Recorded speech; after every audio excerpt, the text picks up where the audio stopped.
Sweet. So again, welcome to the Vision Train Trip 3. I'm Cory, and I'm grateful that you're all here. So we're gonna do a little plein air painting, and I'm gonna get my palette set up and show you right here. Also, I got a fun injury from my tripod yesterday when I was painting. Sometimes we do fight with our paintings, and it is literally true.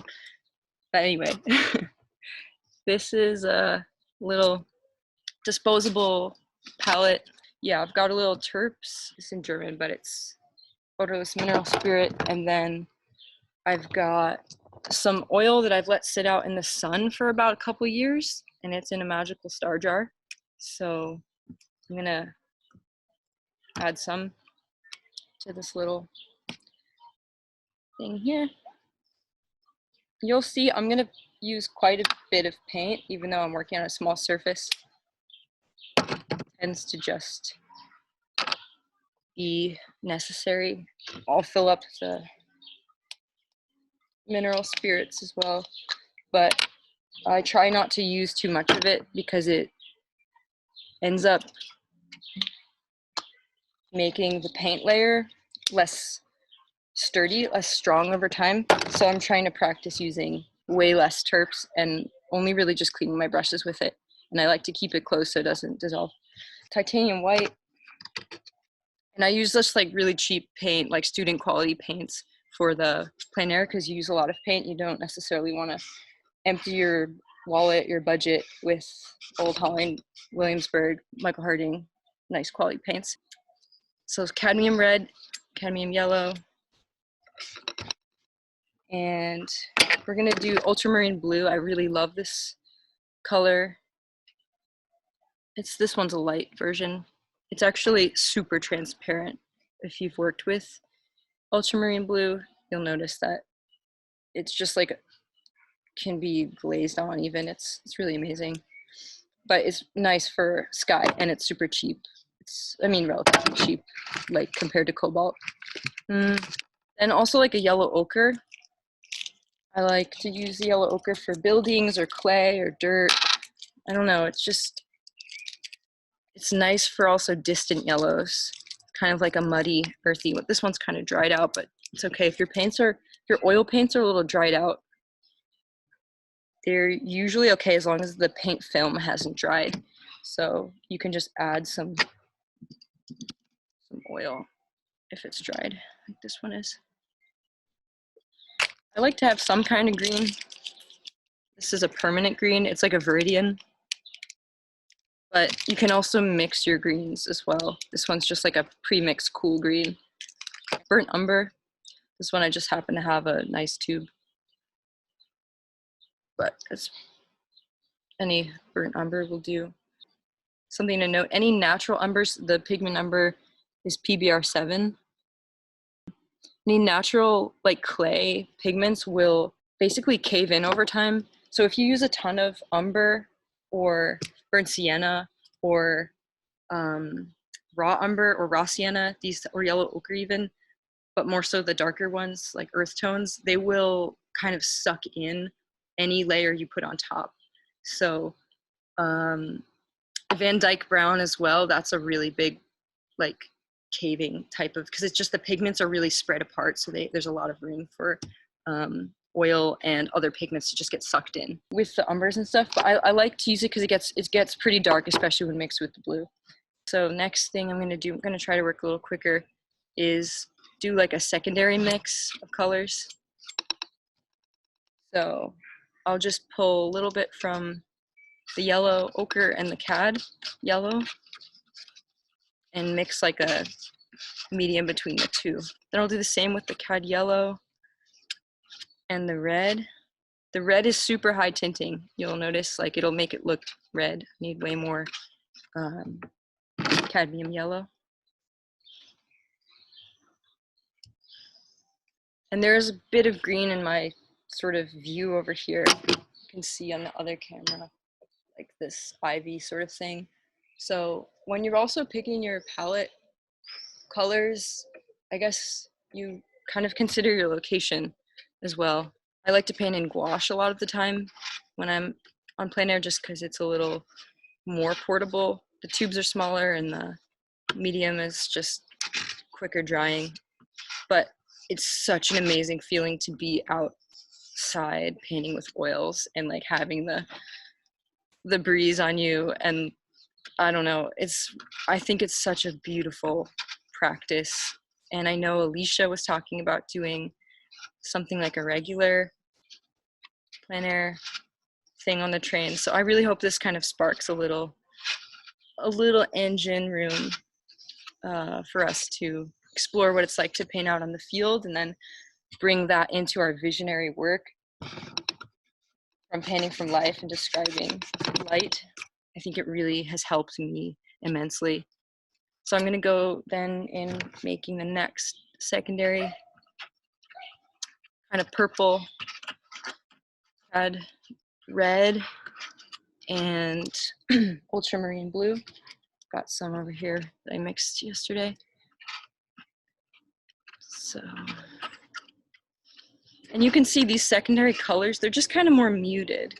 Like, it's already making a really nice, these three colors, I feel. Already sort of a nice tone. Then the ultramarine and that viridian. This is gonna look kind of turquoise. Sort of like deep Caribbean water, or in Montenegro, the water looked like this color. So cool.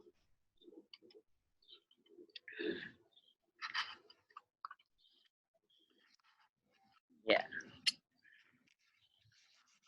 And then I'll just go do that green with this yellow. And I hope it brings sort of like this leafy green kind of color, light green.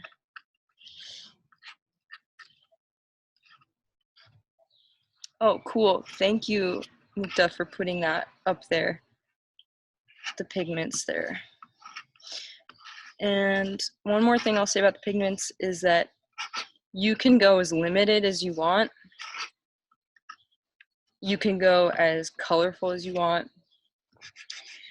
You can bring as many tubes as you want, right? It's all about a matter of what you're feeling and what you have access to. So I also did recently like a painting just monochrome, like burnt umber and white, and that helped me really just to define value out there, alla prima. So that also something I would recommend. If you don't have a bunch of colors right now, you could do that too. But these are the ones I'm gonna use, and I'm gonna get started now. The light is looking really beautiful. So you can still see the palette cam. If you want to pin it yourself, I guess you could do that too. But maybe for the purpose of the recording, I'll just pin that one. Okay. So hopefully you can kind of see both if you want to watch what I'm doing while I'm doing it.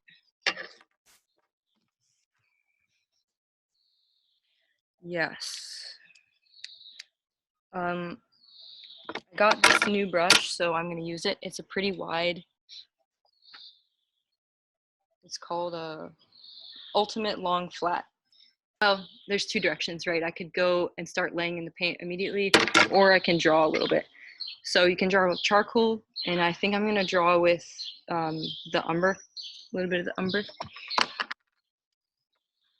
So first I'm just going to try to draw with a round tip, sort of medium brush. And I just want to lay in my basic composition with it. There's like kind of a line, kind of a corner, building. It's like a way for me to just guess the angles.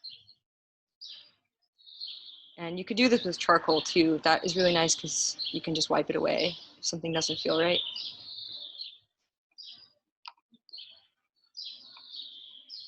But yeah, as you can see, I also primed the canvas with this red oxide color. And I just want to be able to see a little bit of the imprimatura come through on the painting later. Because in landscape painting, it's so rare that you actually have nice reds, unless you're really in the Red Rock Desert or somewhere. Let's see. So it kind of comes through a little bit under the colors, but I'm going to be painting directly with opaque color called Prima. And I'll go into all like more details about stuff later. But yeah, so still drawing.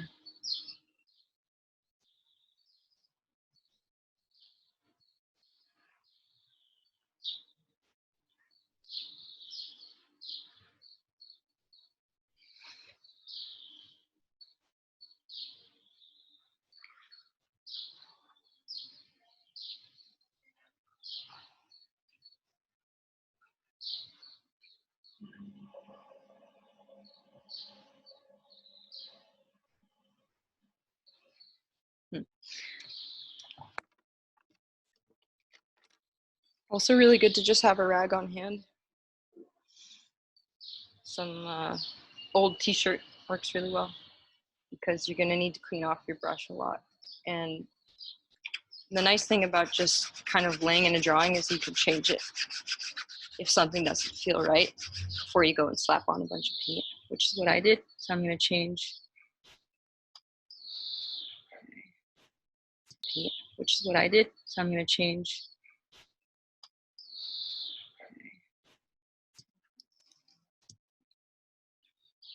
just gonna change the way that building is. We can open this up a little more.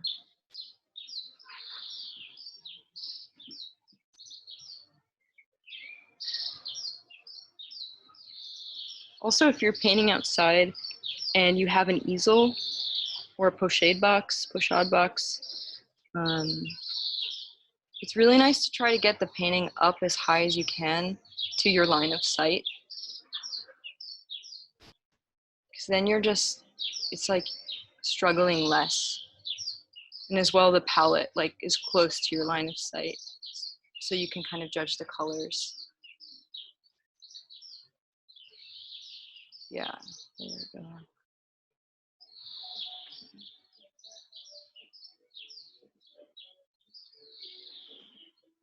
I'm in the backyard of a building, so there's some neighbors, people around playing music, cooking things. It's nice to be outside and like just be aware of what's going on.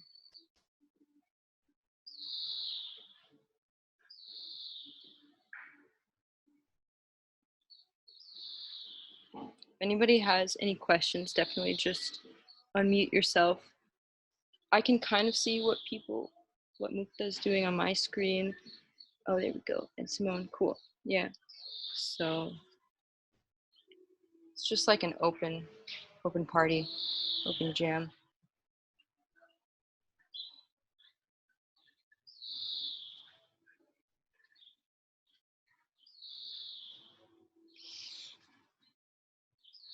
I'll just keep chattering as things kind of come up. Yeah, I love that idea of just opening your window. Like the studio's already there, just open up the window and see what's out there. It's like that idea that you don't have to look far. A lot of people do go to remote locations with a backpack and all their paint stuff and like do this professionally, just plein air painting and selling galleries and stuff. And there's like a whole subculture around conventions and workshops and plein air events where there's just like 200 people, 400 people in one city or one location painting. I've never been to one of those, but I feel like that would be so much fun. Like a festival, except of nature and painter lovers.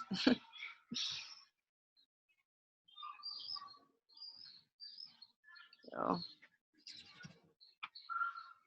yeah. Years ago, I went and studied painting at Lorenzo de' Medici in Florence, Italy, and one of the things we did was we went and did on-site painting, and we went to churches and things and did some. And I'll never forget the carabinieri, the young boys who had to serve a year in military police, were, you know, on guard everywhere. And, you know, but they had these like big machine guns, and this boy was standing over my shoulder with this big machine gun, all enamored with what I was painting. It was such a bizarre, strange Wow. feeling, but I was painting this church. Wow. Were you in school there? Or were Yeah, you just on? sorry. Yeah, I was attending Lorenzo de Medici just in the just for summer. Okay. But yeah, it was amazing. Like my feet never touched the ground in Italy. That was an incredible experience, and That sounds incredible. really So you relaxing. got to see all of the churches and the paintings and the frescoes and Oh, museums out there. everywhere, you know, like you just walk in anywhere you go. It was a long time ago, so I don't know, you know, what that's like now, but yeah, I had this little apartment on the edge of the San Lorenzo market, and it was right on the top floor, so we had like a view of the Duomo and Santa Marina Vella, and I could see my studio from my room. And it was, you know, I mean, Michelangelo, this is a family that funded Michelangelo.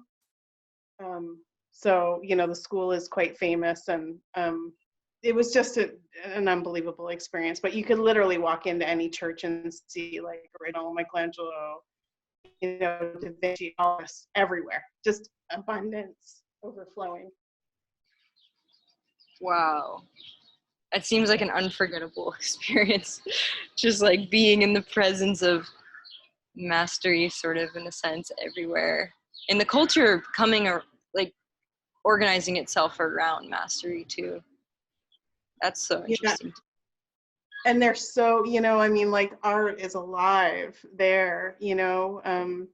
When someone has an art opening, people come and stand and, you know, wait in line for blocks to come to the exhibits. Like the culture is so different, you Right. know. It's beautiful. It was an incredible experience. The Italians sure know how to live. Yeah. I've just been doing some work for Italians in Berlin. Some families who've come from Sicily and set up gelato shops and restaurants, and it's been such a pleasure to really get to, I don't know, like meet people from a culture that is different from mine, and like paint for them and kind of know that like they know what you know they know what's up with art. It's like it's a little bit of pressure in the beginning, but Yeah. we'll figure that out. Well, I Yeah. remember thinking with my teacher, I was like, please don't speak English, speak Italian. I want to learn how to speak Italian while I'm here also. And then like by day 3, I was like, please speak English. I can't understand anything. It was a good idea, but it just didn't work out. So Yeah.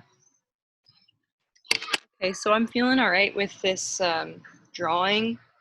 I kind of wanted to get a little more of the building on the left, but I think I'm okay with it. So I'm going to mix my first color. What am I doing? I'm gonna just like look at look at the area. There we go. Hi Diogo, welcome. Doing a little plein air. So yeah, you can see the light on the building and this kind of light sky all the way in the back, and then this dark kind of foreground thing here. So that's sort of what I'm just gonna do. It's like I'm gonna try to pick a color that's relatively medium but lightish and describe the building, I think, first, and then I'll go do that light background, and then I'll come up to the foreground. And I'm thinking in super basic blocks. Um, I'm using a really large flat brush, and I just want to make shapes. I'm not thinking about the building, I'm not thinking about the sky. I'm just trying to think about the shapes that I'm seeing the light hit, like where the light is and where the light is changing. So because the light is getting less, things are getting a little more muted, but in the, oh my God, this is so cool. In the windows, it's super bright because it's reflecting back the sunset. So that might turn orange in some time. And I look forward to seeing if that lines up with like while I'm painting. Yeah. So I'm gonna use a little bit of linseed oil. Definitely start with some white, just kind of glob it into a color. Pick some of this mixed yellow. Just gonna sort of go for the general color of that building. And when I apply it on the Imprimatura canvas, it's gonna look very light because the Imprimatura is, I would say, a darker medium. And the cool thing about the secondary colors and primary colors thing is that you can just tweak it really simply between stuff. And I mean, I also will hold up the brush to the thing I'm painting and see if, does that make sense? Or also just like put a little dab. Does that make sense? And just ask myself, like, what's making sense? What's understandable? And I'm wanting it to be a little more peachy, so I'm just gonna add a little peachy orange and then a little more white to lighten it up. So I'm just gonna lay a glob down.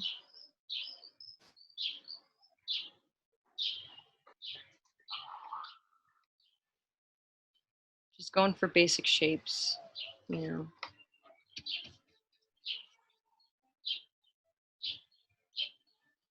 The nice thing about working with a flat brush, especially with buildings, I'm noticing, is the edges can be kind of sharp.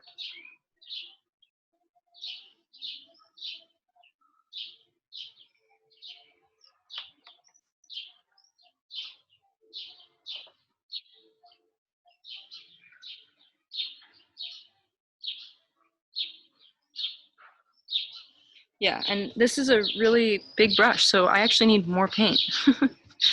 It's amazing. Now just try to think back, like, oh yeah, what were those few colors I put in together? Sometimes you can leave a little trail of paint. I mean, you'll see with how much space you do need on a palette for alla prima painting. It's just like, damn, like Mish Technique is so nice to use little pieces of paint, but with alla prima you really just need a lot, because trying to opaquely describe something. Yeah, and later I'm going to talk a little bit about Venetian method too later. Be cool to hear, Simone, some of your takes on painting in Italy, what you learned as well from that. Not, not to share, but I just love that. Excited to hear that unfold in the way that you want it to. Yeah, this brush is helping the process along.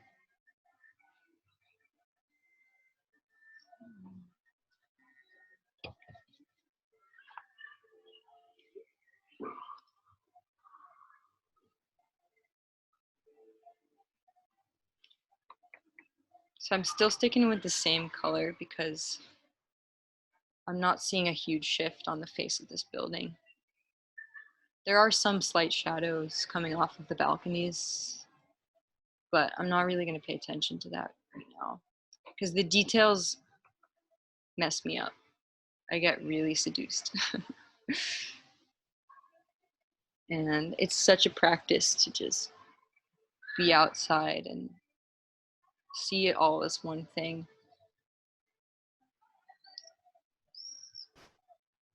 One shape at a time, like one day at a time, one shape at a time.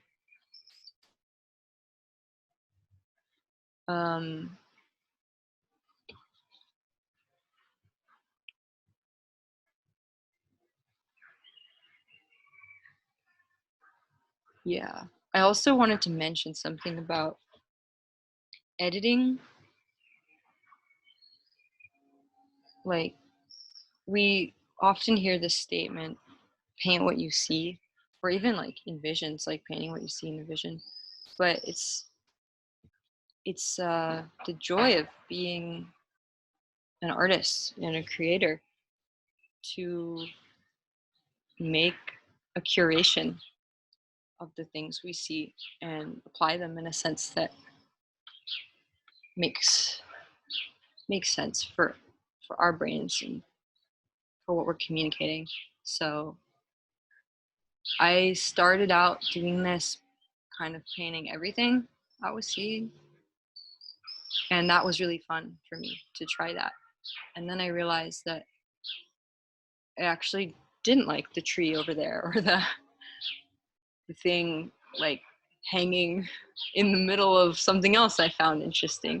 So I began editing uh, and simplifying or making things more complex, complicating things. That can also be really nice. Yeah.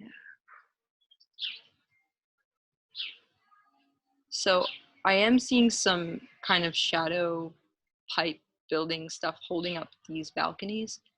I had no idea I was going to paint buildings today. This is a fun challenge.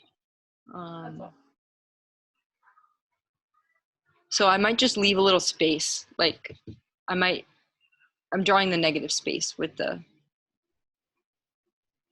brush. And the imprimatura, I think, is really helpful for that. Yesterday I didn't use an imprimatur, it was just white canvas. And that was nice, but actually no, it wasn't white. Sorry, it was an old painting. I just went on top of it. So there was some like distracting stuff in it, but it was okay. Because once you like really block in the major stuff, you'll see nothing you had underneath it like will come through because it's so opaque. Mostly nothing. I mean, unless you're really painting thick and pasto. Some lines, darker lines will probably come through, but yeah.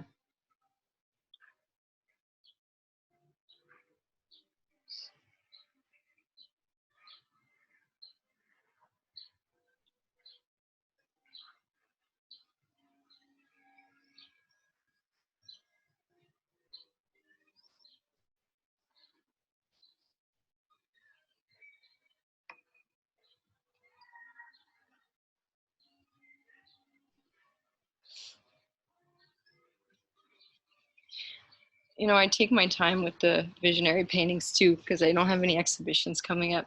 Maybe the mushroom one, I should really get my ass in gear for that. But like with painting outside, it's like there is no time to spare. The light changes so quickly. Like even right now, that sunset in the reflective windows I was talking about, it's already starting to get a little pink. Um, and this yellow is changing to a little more gray. I might actually have to sort of shift Where my are you, yellow. Cory? I'm in Berlin. Oh, wow. I'm in the middle of the city, sort of, in this really nice oasis, kind of studio sanctuary. That's what I like to call it. Cool.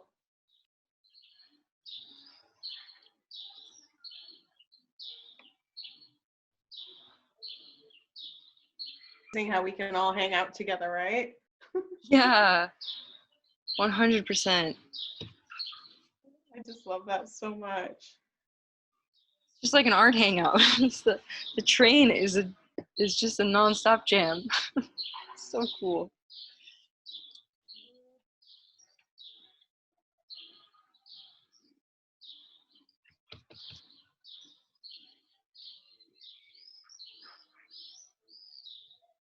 I hope we get an opportunity to travel again. Yeah. What do you think? What do you think that would look like for you? Because I feel like a lot of people have been dreaming up ideas, or I don't know, like What do you think you would do if you could travel in the next few months or something? Well, I have a list. Like, my husband and I we're travelers. Like, up until the pandemic happened, that was a big thing that we've been doing for the last few years, significant traveling. And we have our list, so everything just stopped. And I've started the Artist's Way a couple of weeks ago, and I was writing about that this morning. Like, what is my world going to look like, or what our world, or what is, if we can't travel, I'm going to be here painting all the time. That's what I'm going to be doing, which is totally fine with me. I'm really into a good groove with it. So, it's just going to be different. It's just going to be different than I thought before. But if traveling opens up, I don't know. Like, I don't know. It's different, isn't it? It's got a different energy about it. Yeah. There's concern about people getting sick, and, making sure people are safe, and, what your responsibility for participating in that, and how, is it responsible to travel? Yeah. Exactly. Yeah. I don't know. What do you think? Well, I had a bit of a family emergency come up when this was like 2 weeks ago. I thought I was gonna go back to New Jersey, which is where I grew up and where my family lives. Yeah. But I mean, I booked the plane ticket thinking there's still a chance to change the booking because of the virus, like by a Right. certain date, 30th. So I thought, if this doesn't feel like the right thing, then I can just change it. So I ended up talking more with my family and deciding to change it, um, given that the situation didn't feel so serious for me to be there. And I was like, well, I'm going to come in September anyway. So I just decided to push that flight back to, I guess, the original plan, which was great because there was no fee for changing it. So that's one. I'm really looking forward to go back to the ocean in New Jersey and just like paint there and hang out with my family. Yeah. But yeah, talk about like a list of travel plans. Woo! It would be so cool to go to the desert. Oh man, I would. I really want to go to Niagara Falls as well. I've never been there. Just some places in the U.S. are kind of speaking to me, and then I mean I'm in Europe too, so it's also that feeling like, oh, I should travel here, but I can't now. So yeah. Right. I'm 2.5 hours from Niagara Falls. Oh wow. If you Have come you? this way, you'll have to come and visit me then. Oh, definitely. You're which direction? I'm in Canada, so I'm west. I'm a What? little northwest, just a little northwest. Yeah. Cool.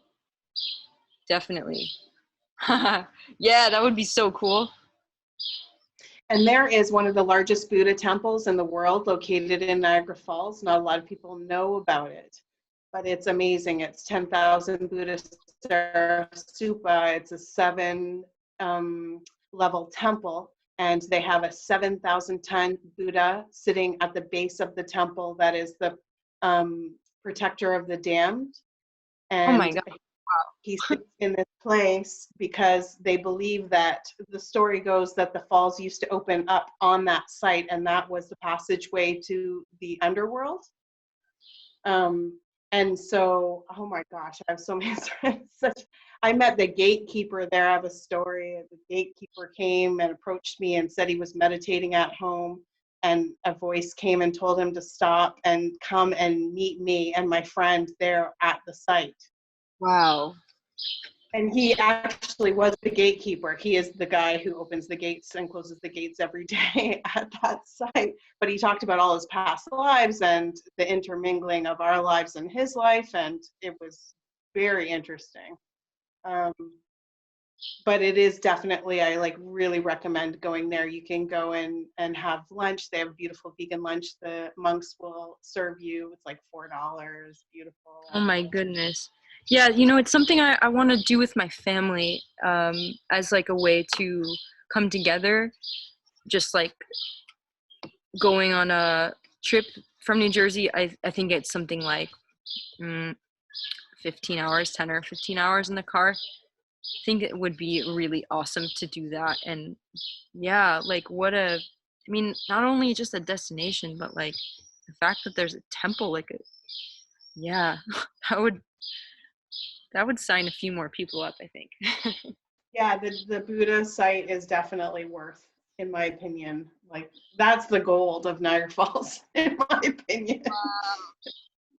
You get so much, like with every kind of like big site like that, you get a lot of opposite energies. So along with like the profound, beautiful, wonder of the world, you also get like really the opposite side of that coin. So just being aware that you're coming into a lot of exploitation, and they've got like weird things there to balance. So you just make sure you fill your pockets with the stuff you're coming for, and find an interesting way to just observe all of that.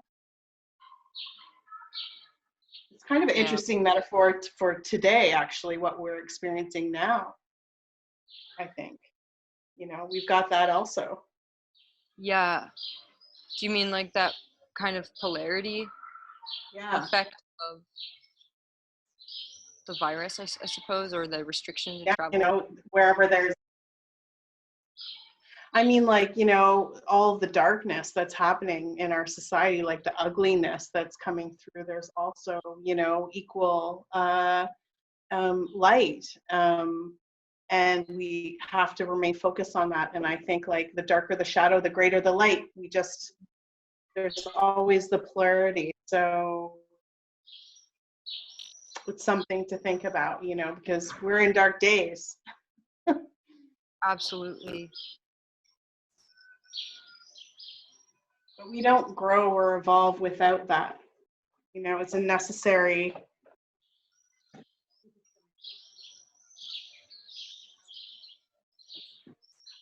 Pushes us to grow and evolve. Yeah. Yeah, I like thinking about equal and opposite kind of reactions to subjects or to things that are going on in the universe. And one that has to do with this painting is that I got stuck into the details again. So let me refocus. I'm gonna do Amazing. this guy. Yeah, the light.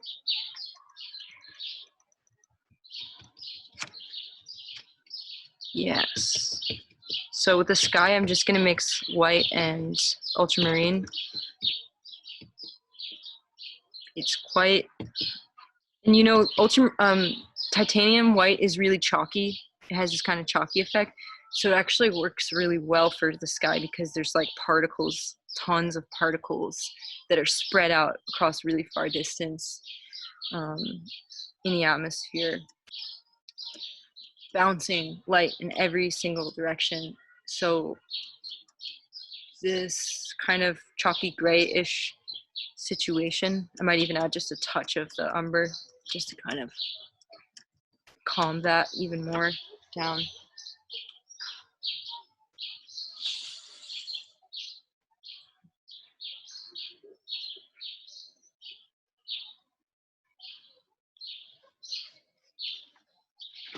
Yeah.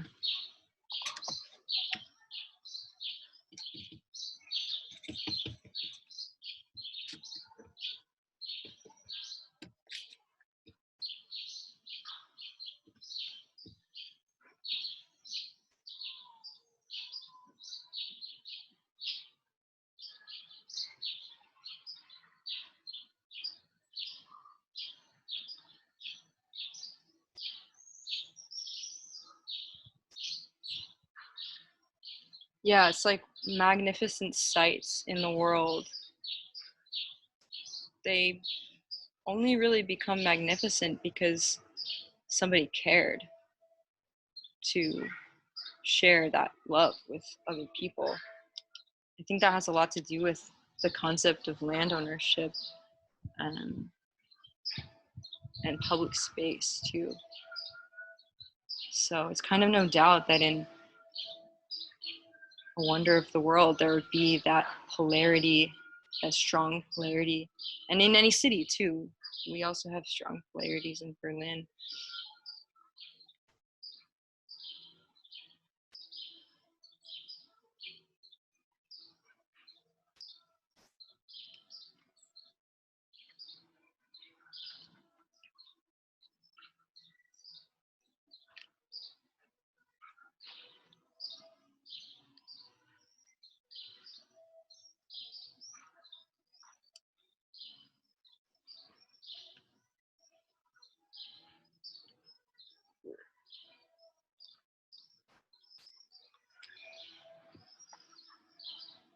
There's some really faint, distant clouds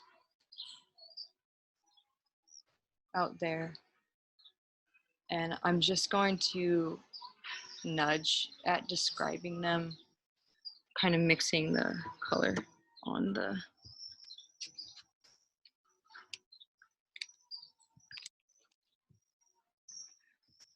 canvas, a little bit of white. And this is something I learned from my time in Montenegro with Oleg. He described surfing with the colors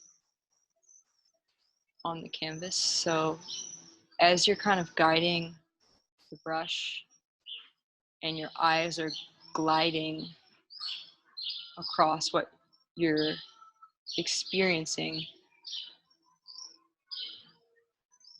your palette serves as an intermediary place to catch the wave of the color with the tips of the bristles. So it becomes like this type of surfing.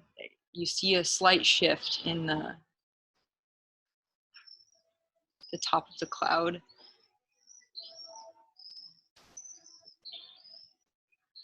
You just pick up a lighter color quickly and then surf with that change. And then maybe you go back to the color you're working with before, because that's kind of what's next.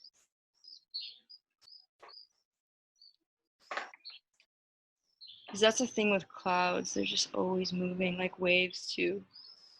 Such a long amount of time to study. I feel like I could just dedicate time to one subject for like 10 years even and just begin to understand what's going on there.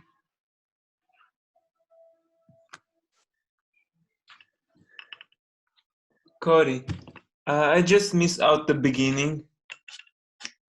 Which imprimatura did you use? I used a red oxide, transparent red oxide acrylic. Okay. And Yeah. why? Why did you start with red? I started with the red because oftentimes when painting landscape, you have very little red in the landscape. Okay. So I find that it's really nice when it kind of seeps through the cracks and the shadows and you just get a little bit of red glow. It's quite nice, Yeah, especially for still life too. And it's sort of a mid-tone, but I would say it's honestly a little darker than a mid-tone. And I put it on there pretty thickly.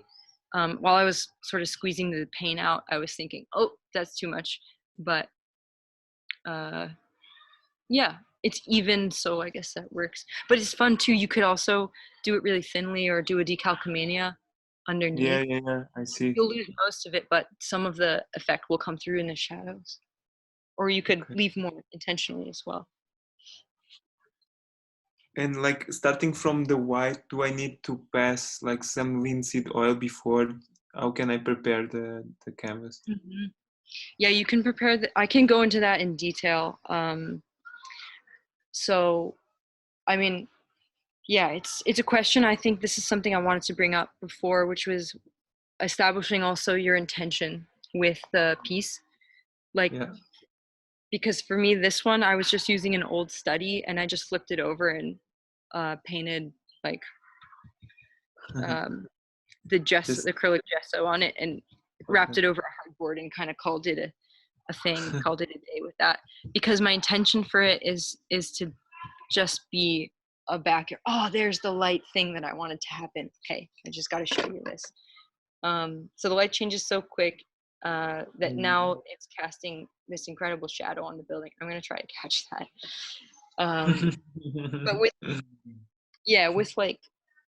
with the surface, establish the intention. What's it for? What do you have available?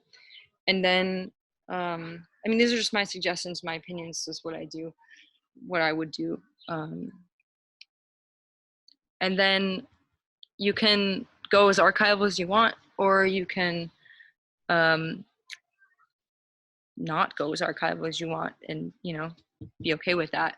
But you can gesso it, paint over an old painting with oil, and you can rub some linseed oil on it, but it gets really slippery. So if you do that, be mindful and only put it in the palm of your hand, just like a little bit, and then rub it. Okay, yeah, I see. So you can do that, but you don't need to. I found that the acrylic was actually slippery enough, so it's gliding okay. And I just did a drawing with a round trip brush in the beginning to kind of mark out where the buildings are going to be. I need to get some white. I'll be right back. Oh, it's so epic. Okay, now things are changing. Jeez, it's like starts changing and then you just get into this like holy shit kind of mode. That's what I'm in right now. So I'm trying this new brush out, and I need this like highly saturated color, because there's a high point of like sunlight just resting on the building. And this is what I was kind of hoping for.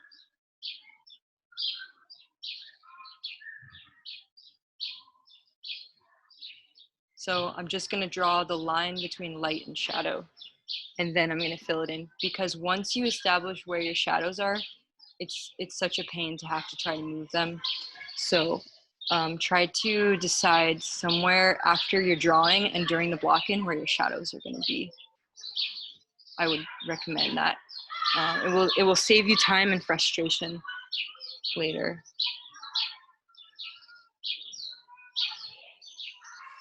Can you just repeat that one more time, Cory? Try to block it. Yes, I recommend describing where your shadows are, where the line between light and shadow is, sooner in the painting than later, because things change quickly and you'll be confused and not sure where you want to light it, perhaps. So I would recommend to do it between somewhere between blocking in the colors, like broadly the shapes and the colors relative, and your beginning like drawing, because it might be that when you start drawing with either charcoal or your brush, and I'm laying it on real thick there, all right.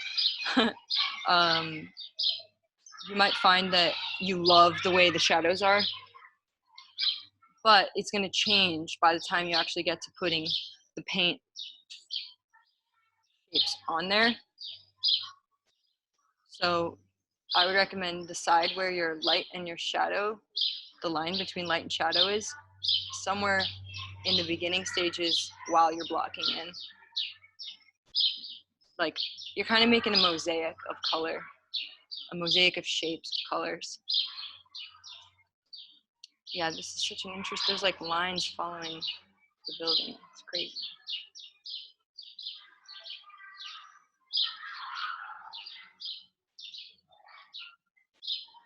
Yeah, the sun's getting lower on the horizon, so the lights are getting a little more pink and orange, so I've had to shift my baseline color.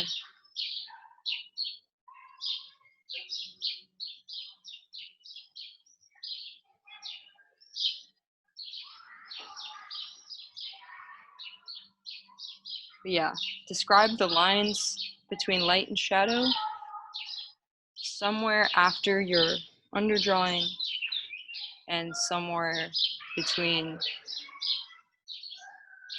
your mosaic shapes of paint. Basically before any details is what I mean. And make a line and then block it, like fill it in after. So you know where it's going. And if anything else is like sharp, that's a good time to note it down when it's sharp and obvious, because it's going to go away. Like, it's just going to change. Everything changes dramatically in 20 minutes with the light, relatively around 20 minutes, depending on where you are.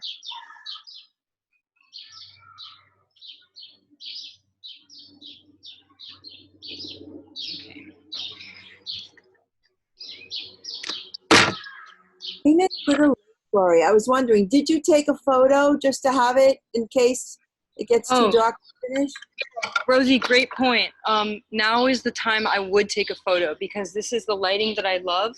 And when I go back into the studio, when the lighting is dark, then I have the reference if I want to continue it. So thank you so much for bringing up that. Super cool. I'm so happy to help.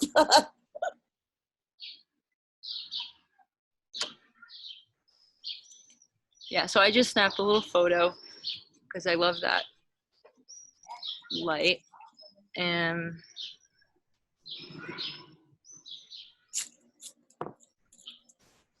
yeah, that's the great light for photographing your artwork too, when it's not, full sun. Yeah, exactly. The full sun just causes all kinds of problems on the canvas. Yeah. The glare on oil paint. Yeah, so I needed to shift this shadow color darker than what I had originally put on there.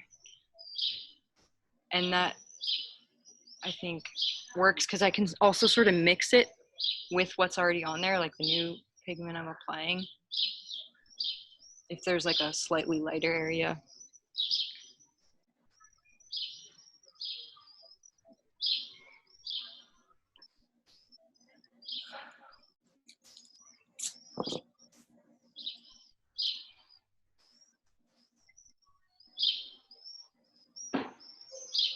Yeah, so I kind of jumped into, I'm not sure who joined on right now, but welcome if you joined on recently. I'm really glad you're here. So grateful to be a part of the Vision Train, doing a little demo hangout party around plein air and just painting outside, getting inspiration directly from nature. And I feel very strongly that nature is the greatest teacher. And I've heard that from many artists who can relate to that. There's just so much to learn, so little time. It's nice to hear the birds too. Yeah. Can you hear the birds from where you are, or from through this? No, I'm hearing your birds. I'm in my attic. Cool. Yeah, I was describing this place where I'm at as sort of like a tiny little forest in the middle of the city. It's really special. Sometimes there's foxes. I've seen a couple foxes. This is off topic, but how did you end up living there? I mean, you were living in Florida, right? And then you went to study, I guess, in Europe? So yeah, I can tell you the story. I was living in California, actually. Oh. And I visited Florida. I visited Anya. I met Anya in Florida, which was awesome because we had also a similar connection through my roommate at the time. But I was living in California with my partner, Sophie, and we decided to go to Europe because I'm half Swiss and she's half German. So we both had passports to Europe, and we're like, well, now or never, now. So we left and we brought our bikes. We spent a little bit of time in Asheville on the way, and basically did like a road trip from the airport in Portugal, in Lisbon. It was really fun. We just like got our bikes out, unpacked them, met a bicycle repair guy who was like, you guys have to go to Arabida, like bike the Arabida. It's beautiful. There's cliffs there, and like the beaches are gorgeous. So that was kind of the start to where I'm at now. And we biked through Portugal, took the train through Spain, visited friends in the south of France, visited my father in Switzerland, and then her family in the south of Germany. And Berlin and Vienna were like my top must go tos because I wanted to visit the academy, which is where I ended up meeting Stefan. And when I got to Berlin, I just felt like, oh my God, this could be my home. I love it so much. And then, yeah, then not long after, then Sophie and I decided to move together here. And now I'm here. I love it. Wonderful. I'm going to Arrábida tomorrow. What? Oh, it's so beautiful. Who's that speaking? Who was that? It's me, Diogo. Oh, wonderful. I'm in Portugal. In Portugal. Beautiful. Where are you in Portugal now? Lisbon. Okay. How are you going to get there? Will you take the bus or will you drive or bike? I take a train Hmm? and then I take a bus. Train and bus. Yeah, Yes. yeah, it's Yeah. magic then. Total magic. Yeah. Total magic. I haven't traveled enough. Yeah, we were just talking a little bit about that, Rosie, Yeah, given the situation. I heard that. That's kind of when I had. I'm looking for gold paint. I stepped away. Yeah, I actually put something in the chat that I would like to go back to Costa Rica and check out that community where the guy grows his own food. And I've never been to Italy. Wow. Yeah, and then I visit my friends in Costa Rica if I go there. I know, Alondra, and I got to meet Rob Dahl the other day on also. That it was a great conversation. So You're all welcome to come and visit, and you have a home here, so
So I am kind of feeling like the light is too dark now to paint outside.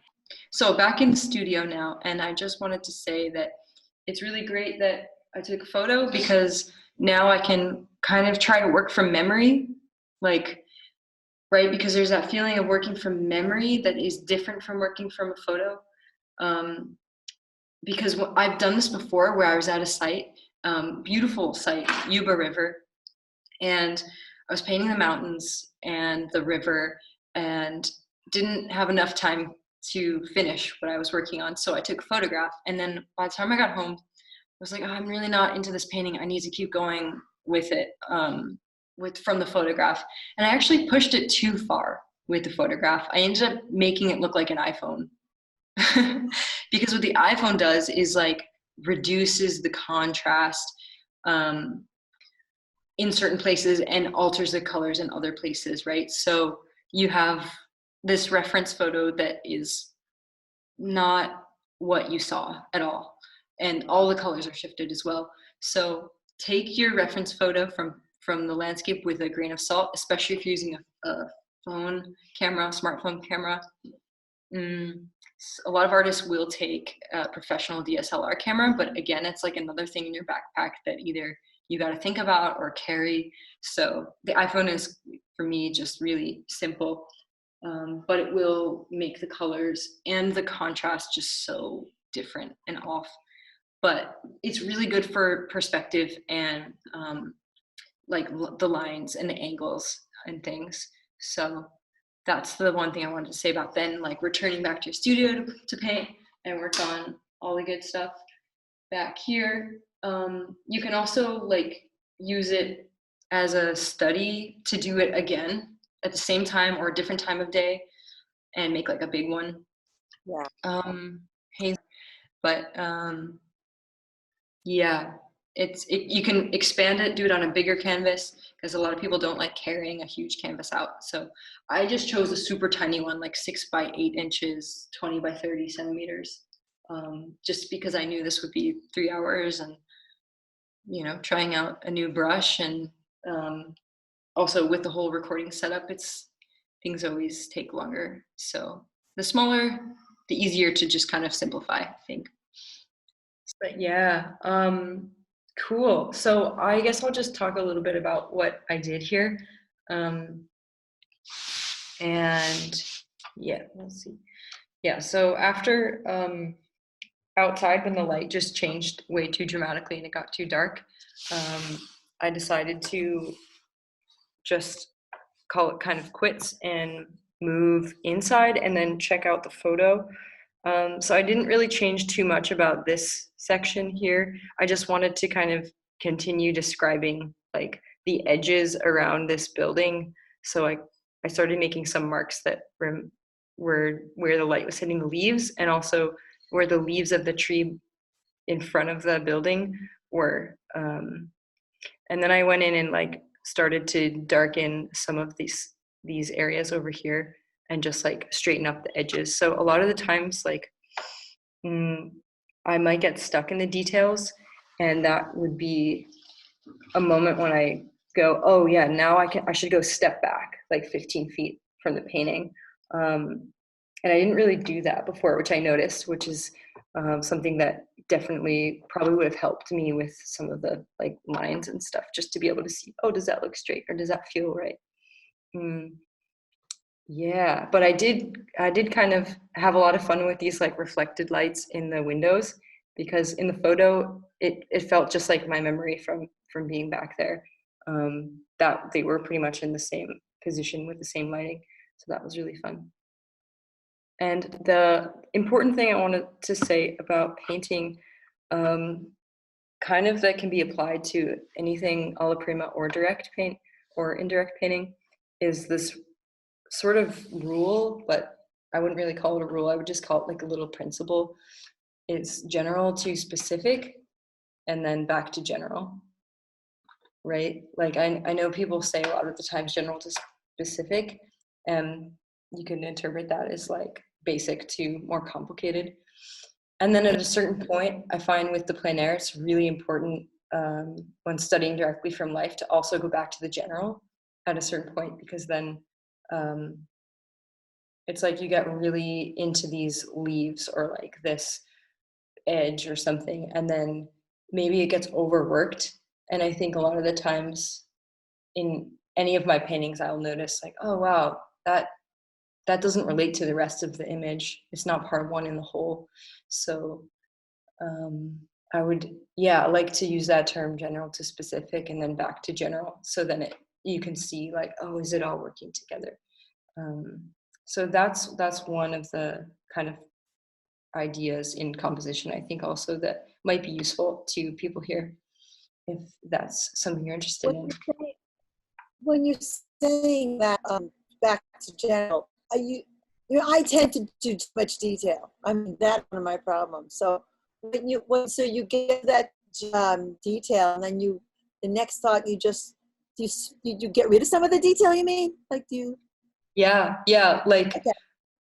That's something that I learned to do. It would be then to not necessarily cover it up, but either soften some of the really hard edges, or perhaps you used a color in your foreground that is like really bright, like this green area is like super bright, and it's kind of hard for me to differentiate even between the levels of the like which leaves are where. So if I step back, like I might realize that like I might need to generalize that area so it doesn't feel like there has to be a differentiation between all the leaves, so that it's more just like a mass of color, because that's not my focal point. Like I really want my focal point to be up here. Like I want people's eye to just get drawn there. So I would generalize the things that aren't my focal point, so that I don't get someone stuck over here and then out of the painting, right? Like I want them to just get like kind of stuck in some sort of spiral. Yeah. Good advice. Thank you. And you can also do that with the colors, I think. If you have something in the, that's what I was trying to say. If you have something in the background that is like really standing out strangely, bringing some of that color into the foreground, not at the full intensity, but at just a part of that hue, it can really help connect the fore and the background, or the middle ground as well. Like generalizing parts of the image that seem like they're too detailed, I guess. That's what I mean by that. Yeah. And Diogo brought this up earlier, which I thought was a really great question. It was like, how do you prepare the painting surface? Like, do you put some oil on the canvas, or what's the process? And I wanted to get into this a little bit. I guess it's kind of easier to see it visually. I'm just gonna type it in the chat while I explain it. So everybody knows like alla prima just means like in one session painting, or direct. It's direct, like just from the palette to the canvas, not many layers, like really just one layer is what alla prima means. So that's one way to paint. Oops, I just sent it to Mutha. Okay. And then another version, so you can prime your canvas, right? Stretch it over a board or gesso a board, and then just paint directly onto that. That would be one session alla prima. You can also do an imprimatura first over your gesso, and then do an alla prima. So that's kind of what I did. I had this sort of red oxide color, kind of see it on the sides and in the shadow area, just to have a mid-tone, something neutral. And then that would also help with giving a little bit of light, or more like luminescence in the shadows. I feel like it's starting to come through where I wanted it to, which is kind of like in the corners of the shadows in the building. So that would be like imprimatura and alla prima. And then another thing you could do is imprimatura. So color it, color your canvas gesso with an acrylic color, any color, mid-tone would be fine. And then do an alla prima on top of that. Or sorry, before that one, to do imprimatura and then do an underpainting. And I was saying that in the beginning, like you can do the underpainting in monochrome. So you actually get your full composition in the tonal range that you want to see. And that would be your underpainting, in which then you would then go alla prima on top. So that's the kind of third option. You could do imprimatur, underpainting, then alla prima. And then the last one, which is kind of like actually Venetian method. So is there drying time in between? You don't have to. If you do the underpainting really thinly, and I don't mean by necessarily thinning it out tons with terps, but just applying it really thinly with the brush, like the amount that you press will also dictate how much pigment gets on the canvas, but just enough to be able to see the tonal difference. But it will dry quicker with terps, and that is something you can do for sure. And you can also do it full on grayscale and let that dry a day and then come back, and it would be also workable. Because yeah, you don't necessarily want it to mix with the colors, but on top, but the underpainting can be just your white canvas as well, and then just like a terps burnt umber kind of color, so you're like washing in only the shadows. You could also do that too, and then that would dry really quick. So then the next one I would say is more like an indirect method, kind of like the one we just talked about, and it's more in the Venetian method. This is what was kind of getting pushed between the Dutch and the Venetians in the early Renaissance, when painting was just kind of really blowing up as a dedicated art form. That would be using your imprimatura, creating an underpainting, full-on tonal range, then going in with the alla prima method, like blocking in the colors, and at the end, glazing, like we do in the Mish technique. So that way comes out with really super results. Basically any like Titian painting, a lot of the old masters paintings from that time in Italy would use this. And I guess the last thing I just want to say is that fat over lean principle. I'm just going to throw it out there again. Everyone knows it, but I don't think we can hear it enough, because once you start getting into glazing with oils, you also have to consider the fat over lean, because if you add a glaze with a ton of solvent in it over top of a glaze with a bunch of oil, you'll actually pull up the pigment. So that's something to consider in the glazing as well. And also impasto, save the highlights and like the really juicy stuff for the end, because not only is it cool to see that texture of the brush mark, not saying you have to do this, but it's just it's kind of really satisfying at the end. This something took me like 5 years of painting to realize that I don't need to jump ahead right in the beginning and then mud out a whole area with white, right? I realized that that highlight juicy stuff impasto effect can come at the end and be really, really moving. So thank you everybody for listening and joining in on plein air and oil painting trip 3 Friday on week 14. Can you believe it? On the Vision Train.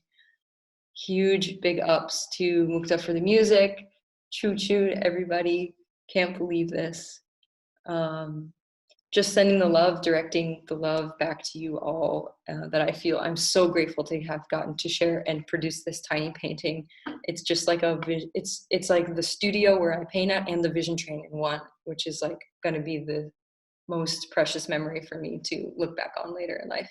So thanks everybody.